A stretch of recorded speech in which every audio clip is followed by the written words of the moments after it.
Baik, bismillahirrahmanirrahim. Assalamualaikum warahmatullahi wabarakatuh. Perkenalkan, nama saya Sauda.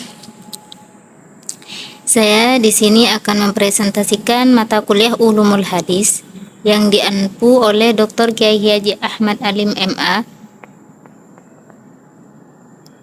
Bismillah. Materi yang akan dipaparkan yaitu 1.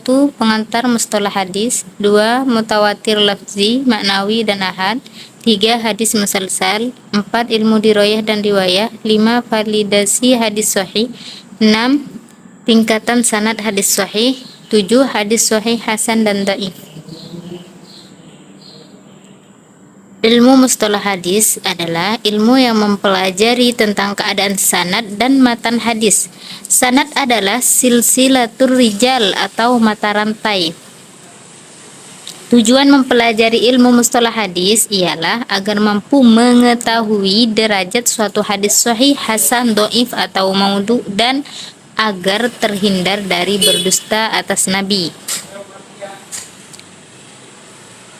Hadis ancaman berdusta atas Nabi, yang artinya barang siapa yang sengaja berdusta atas namaku, maka hendaklah ia bersiap-siap menduduki tempat duduknya di neraka. Kitab yang ditulis oleh para ulama dalam bidang ilmu mustalah hadis yaitu Kitab Al-Jami' li Akhlaq Ar-Rawi wa Adab As-Sami', Kitab Al-Kifayah fi Ilmi Ar-Riwayah. Nah, kitab ini diringkas oleh seorang ulama yang mengumpulkan riwayat menjadi kitab yang komprehensif. Kitab itu dinamakan Kitab Mustalah Ibnu Shalah. Ulumul hadis merupakan salah satu ilmu tafaqquh fiddin, dikenal dengan istilah ilmu usul riwayah, isnah, asal, mustalah diroyah, mustalah ahli asal, dan istilah-istilah ini masyhur dalam kajian usul hadis. Kajian pokok ilmu hadis ini yaitu hadis riwayah dan diroyah. Hadis diroyah yaitu tentang kaidah sanad, sah atau tidaknya, tinggi martabatnya atau tidak. Demikian dari sisi matan dan rawinya dan sifat-sifat rawi hadis. Diroyah yaitu sah tidaknya suatu yang sampai dari Nabi. Sedang riwayah menceritakan apa yang sudah ditetapkan dari jalan diroyah. Nah, kategori hadis 1 yaitu hadis qauli, 2 hadis fi'li, 3 hadis takriri, 4 hadis wasfi. Klasifikasi ada yang bersifat mutawatir dan ada juga yang sifatnya ahad. Hadis mutawatir, hadis yang diriwayatkan mayoritas atau jumlahnya yang banyak sehingga tidak dimungkinkan untuk dusta. Mutawatir sendiri yaitu dibagi menjadi 2. 1. Mutawatir lafzi, yaitu persis, teks dan artinya yaitu sama. Sedang mutawatir maknawi, maknanya sama tapi lafaznya berbeda.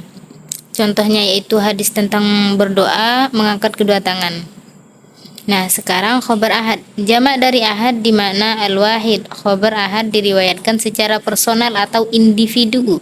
Ada kalanya 1 atau 2 orang atau lebih, dan lebihnya tidak sampai mutawatir. Misal Rasulullah hanya menyampaikan pada Abu Hurairah saja atau 1 orang saja. Hadis yang diriwayatkan kepada 1 orang disebut gharib, sedang 2 orang disebut aziz dan 3 orang disebut masyhur. Nah, 1 contoh hadis gharib, hadis dari Imam Malik, Imam Az-Zuhri, Anas bin Malik, dan dari Nabi, yang mana artinya sesungguhnya Nabi masuk Mekah pada peristiwa Fathu Mekah dan di atas kepala beliau ada penutupnya. Contoh hadis aziz yaitu tidak sempurna iman di antara kalian sehingga aku lebih dicintai menurutnya daripada orang tuanya dan anaknya.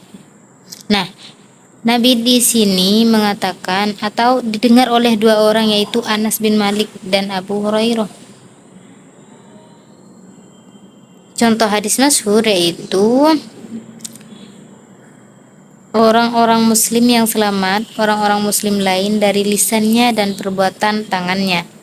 Nah, Nabi di sini mengatakan dan didengar oleh 3 orang sahabat, yaitu Abu Hurairah, Abu Musa al-Asy'ari, dan Abdullah bin Amr. Selanjutnya itu hadis musalsal. Hadis musalsal yang disampaikan para perawi secara berurutan dan sama dalam keadaan dan situasi tertentu, baik secara perbuatan maupun perkataan. Jenis-jenis hadis musalsal: 1. Hadis musalsal qauli. Contoh hadis musalsal bimahabbah. Suatu ketika Rasulullah mendatangi Mu'adz, lalu beliau mengatakan, "Wahai Mu'adz, aku mencintaimu karena Allah."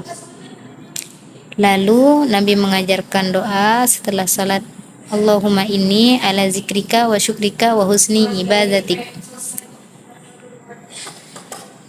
Hadis sahih adalah hadis yang disandarkan kepada Nabi Shallallahu Alaihi Wasallam, yang sanadnya bersambung, diriwayatkan oleh perawi yang adil dan dobit hingga akhir sanad, tidak ada kejanggalan dan ilah.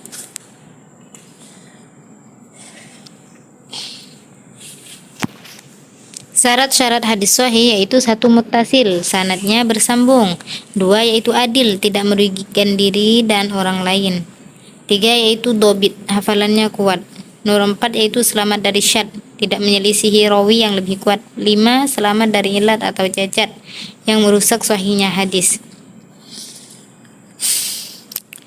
Dan contohnya yaitu haddatsana Abdullah bin Yusuf qala akhbarana Malikun an Ibnu Syihab an Muhammad bin Jabir bin Mu'tim an abihi qala sami'tu Rasulullah sallallahu alaihi wasallam qara'a fil maghribi bit-tur. Dari level kualitas sanad yang paling tinggi yaitu Imam Malik, Imam Syafi'i, dan Imam Ahmad.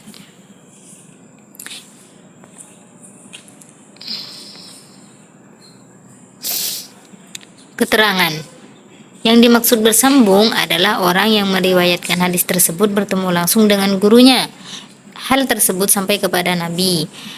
Kedua yaitu yang dimaksud adil adalah seorang muslim, baligh, berakal, tidak fasik, dan memiliki muru'ah. Hadis hasan definisinya menurut bahasa merupakan sifat musyabbahah dari al-husnu yang artinya indah atau bagus. Menurut istilah para ulama berbeda pendapat, sebab hadis hasan berada di tengah-tengah antara hadis sahih dan dhaif. Selanjutnya yaitu hadis hasan bisa dijadikan hujjah sebagaimana hadis sahih walaupun ada perbedaan dalam kekuatannya. Karena itu hadis hasan sangat dibutuhkan oleh fuqaha atau dijadikan sebagai hujjah dan mengamalkannya. Begitupun dengan sebagian besar ahli hadis dan usul, kecuali bagi mereka yang menyimpang dari kalangan yang musyaddid, memberat-berati diri.